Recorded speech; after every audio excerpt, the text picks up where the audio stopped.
Let our rejoicing rise high as the listening skies. Let it resound loud as the rolling sea.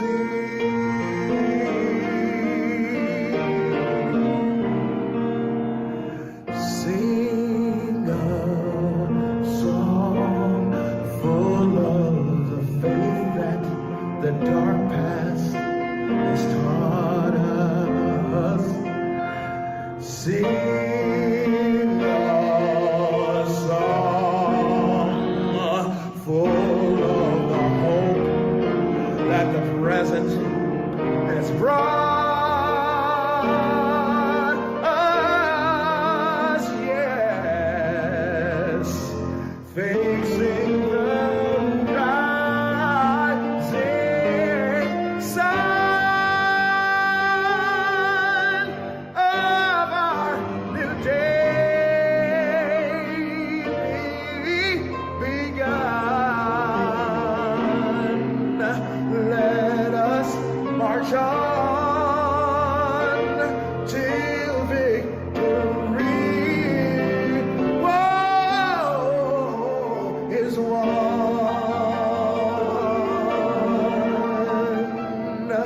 Let us march on till victory is won.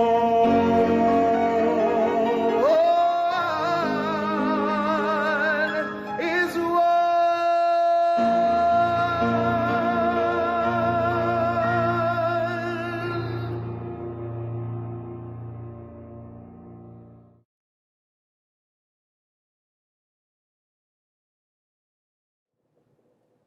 Hello, and welcome to the Northwest African American Museum. I'm Lanisha DeBartolabin. Thank you for tuning in. As we begin, we acknowledge that we are on the traditional land of the first people of Seattle, the Duwamish people, past and present. We honor with gratitude the land itself and the Duwamish people. We also honor the Coast Salish people of this region. We acknowledge that we are on the unceded ancestral lands of a people who are still here, continuing to honor and bring to light their ancient heritage. We are also grateful for our African ancestors who survived the Ma'afa, the Middle Passage, who endured the violence of slavery and the indignity of racial oppression, who had the courage to pack up and head north and west to the Northwest, who blazed trails for us to be here and to be ourselves here. Influence, insight, ignite. That's what the writings of James Baldwin provided to this nation. It was James Arthur Baldwin, born August 2nd, 1924 in Harlem, New York, who said love is what saves our lives. Yes, it was Baldwin who said, quote, "I really do believe that we can all become better than we are. I know we can, but the price is enormous, and people are not yet willing to pay it," unquote. To his friend Angela Davis, Baldwin said, "If they take you in the morning, they will come for us that night. Therefore, peace." James Baldwin fits within a historical trajectory of influential and powerful Black writers, such as David Walker, Frederick Douglass, Ida B. Wells, James Weldon Johnson, Zora Neale Hurston, Lorraine Hansberry, and others. Baldwin eloquently analyzed and insightfully articulated the realities of American racism, Black frustration, and human hope, all in one concise sentence after another, always flowing thoughtfully, beautifully, and brilliantly. We are here at the Northwest African American Museum to learn from his writings, to pay tribute to his legacy, and to honor his truth-bearing witness. We do this tonight by uplifting Northwest Black writers who, like Baldwin, truly advance justice and equity through the pen. Let's watch a brief clip about James Baldwin.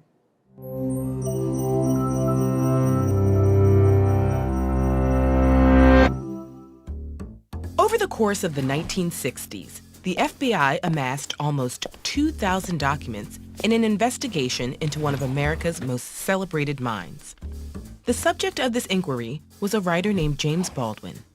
At the time, the FBI investigated many artists and thinkers, but most of their files were a fraction of the size of Baldwin's. During the years when the FBI hounded him, he became one of the best-selling Black authors in the world. So what made James Baldwin loom so large in the imaginations of both the public and the authorities? Born in Harlem in 1924, he was the oldest of 9 children. At age 14, he began to work as a preacher. By delivering sermons, he developed his voice as a writer, but also grew conflicted about the church's stance on racial inequality and homosexuality. After high school, he began writing novels and essays while taking a series of odd jobs. But the issues that had driven him away from the church were still inescapable in his daily life. Constantly confronted with racism and homophobia, he was angry and disillusioned and yearned for a less restricted life. So in 1948, at the age of 24, he moved to Paris on a writing fellowship. From France, he published his first novel, Go Tell It on the Mountain, in 1953. Set in Harlem, the book explores the church as a source of both repression and hope. It was popular with both Black and white readers. As he earned acclaim for his fiction, Baldwin gathered his thoughts on race, class, culture, and exile in his 1955 extended essay, Notes of a Native Son. Meanwhile, the civil rights movement was gaining momentum in America. Black Americans were making incremental gains at registering to vote and voting, but were still denied basic dignities in schools, on buses, in the workforce, and in the armed services. Though he lived primarily in France for the rest of his life, Baldwin was deeply invested in the movement and keenly aware of his country's unfulfilled promise. He had seen family, friends, and neighbors spiral into addiction, incarceration, and suicide. He believed their fates originated from the constraints of a segregated society. In 1963, he published The Fire Next Time, an arresting portrait of racial strife in which he held white America accountable. But he also went further, arguing that racism hurt white people too. In his view, everyone was inextricably enmeshed in the same social fabric. He had long believed that people are trapped in history, and history is trapped in them. Baldwin's role in the civil rights movement went beyond observing and reporting. He also traveled through the American South, attending rallies, giving lectures of his own. He debated both white politicians and Black activists, including Malcolm X, and served as a liaison between Black activists and intellectuals and white establishment leaders like Robert Kennedy. Because of Baldwin's unique ability to articulate the causes of social turbulence in a way that white audiences were willing to hear, Kennedy and others tended to see him as an ambassador for Black Americans, a label Baldwin rejected. And at the same time, his faculty with words led the FBI to view him as a threat. Even within the civil rights movement, Baldwin could sometimes feel like an outsider for his choice to live abroad, as well as his sexuality, which he explored openly in his writing at a time when homophobia ran rampant. Throughout his life, Baldwin considered it his role to bear witness. Unlike many of his peers, he lived to see some of the victories of the civil rights movement, but the continuing racial inequalities in the United States weighed heavily on him. Though he may have felt trapped in his moment in history, his words have made generations of people feel known, while guiding them toward a more nuanced understanding of society's most complex issues. Learn about other trailblazers of the civil rights movement with these videos. The one thing you have to do is try to tell the truth. And what everyone overlooks is that in order to do it, I can only tell you about yourself as much as I can face about myself. You go through your life for a long time, you think that No one has ever suffered the way I've suffered. You know, my God, my God. And then you realize, you read something, you hear something, and you realize that your suffering does not isolate you. That your suffering is your bridge. That many people have suffered before you. Many people are suffering around you, and always will. And all you can do is bring, hopefully, a little light into that suffering. Enough light so the person who is suffering can begin to comprehend his suffering and begin to live with it and begin to change it, to change his situation. We don't change anything. All we can do is invest people with the morale to change it for themselves. James Baldwin was a prolific and profound writer who was fearless in holding a mirror to American society in order to reflect its pitfalls and its potential, its weaknesses and its wonders. And in the tradition of James Baldwin, we see Black writers today of the Northwest doing the very same. That's why the Northwest African American Museum created the James Baldwin Circle, to recognize and uplift these writers who are our voice for our times, addressing our issues. Last year, Marcus Harrison Green, founder and publisher of the South Seattle Emerald and columnist for the Seattle Times, was the inaugural fellow we inducted into our James Baldwin Circle. He stands up for justice in his writings, inspiring truth, action, and change, like James Baldwin. This year, 2023, the year of our museum's grand reopening, we are so very honored to induct the second Northwest writer into the James Baldwin Circle, one whose voice is asking the questions and raising the points that moves society toward equity, justice, and truth. Let us applaud Ijeoma Oluo on being named the 2023 James Baldwin Circle Fellow. Ijeoma Oluo is a writer, speaker, and internet yeller. She is the author of the #1 New York Times bestseller, So You Want to Talk About Race, and most recently, Mediocre, The Dangerous Legacy of White Male America. Her work on race has been featured in The Guardian, The New York Times, and The Washington Post, among many other publications. She was named to the 2021 Time 100 Next list and has twice been named to the Root 100. She received the 2018 Feminist Humanist Award and the 2020 Harvard Humanist of the Year Award from the American Humanist Association. Ijeoma lives right here in Seattle, Washington.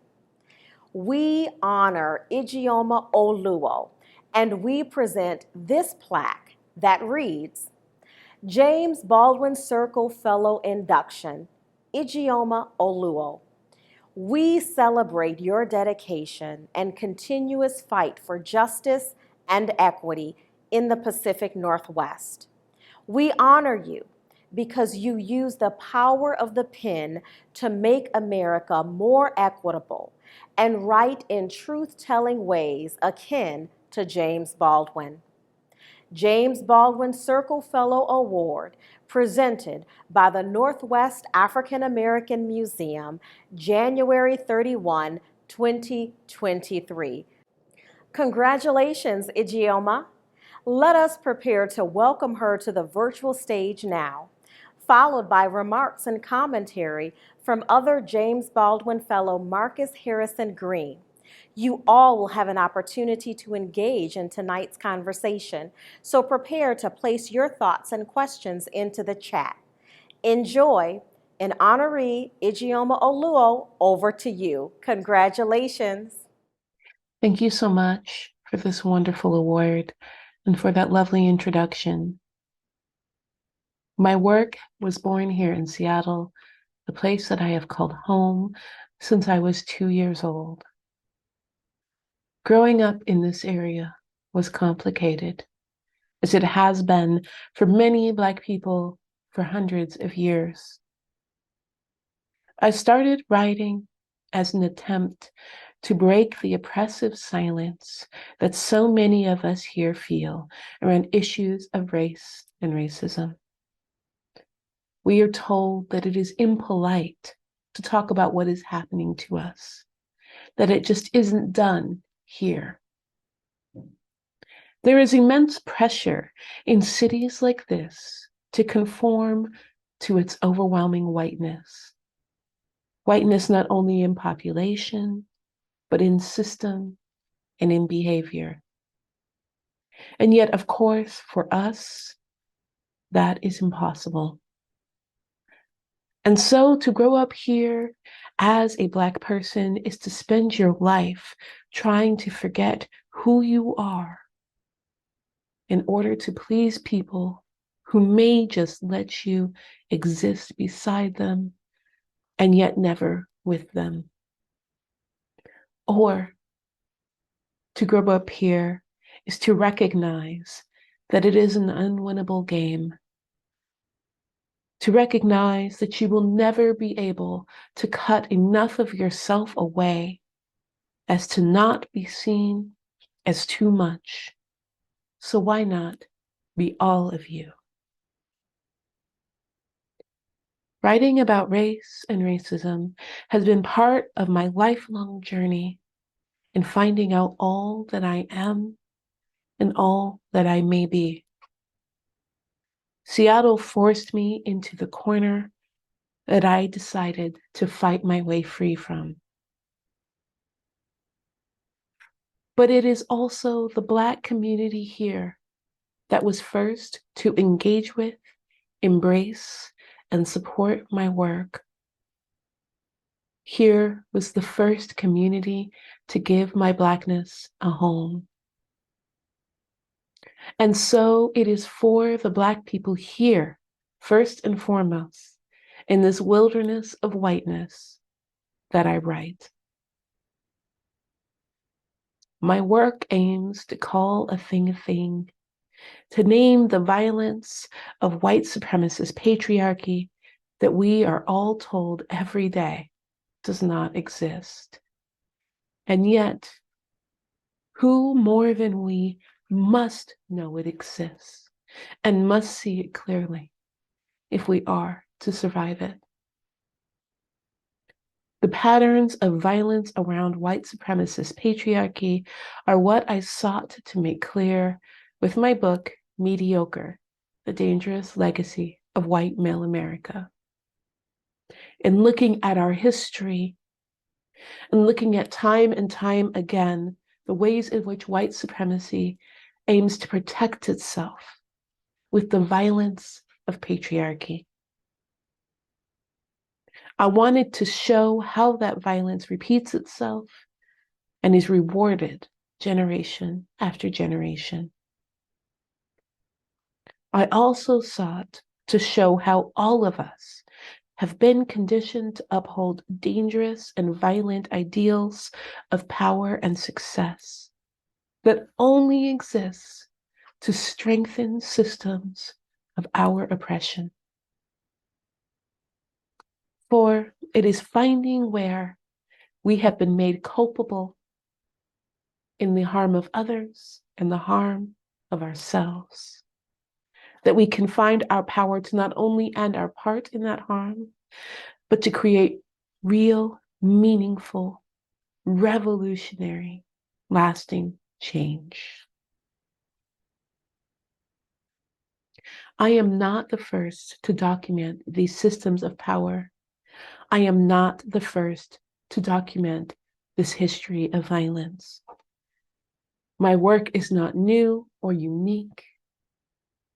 It stands with and on the shoulders of so many others, and so many who have done it better than me. But all of us who do this work are trying in our own small way to provide one more angle of the image of the oppression we must see clearly if we are to defeat it and survive. I am proud to be a part of Seattle's very particular Black history, a legacy of people surviving and even thriving in this very uniquely inhospitable environment together. NAAM has played an important part of that history in so many ways, for better or worse. And I can see that as an organization, it has been on its own journey of self-discovery. It is our connections to each other that have enabled us to survive. It is our rejection of the individualism of white supremacist patriarchy and capitalism, and our embracing of our shared survival that is why we are here. It is through our connections to each other, through our accountability to each other, and the honest embracing of our histories that we will be able to thrive. I have so many beautiful memories of gatherings at NAAM, of shows at NAAM, of talks at NAAM, events that centered and connected with our Black community.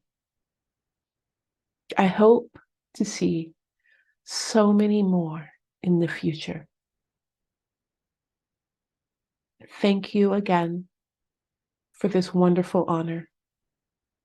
I look forward to all that we can build together.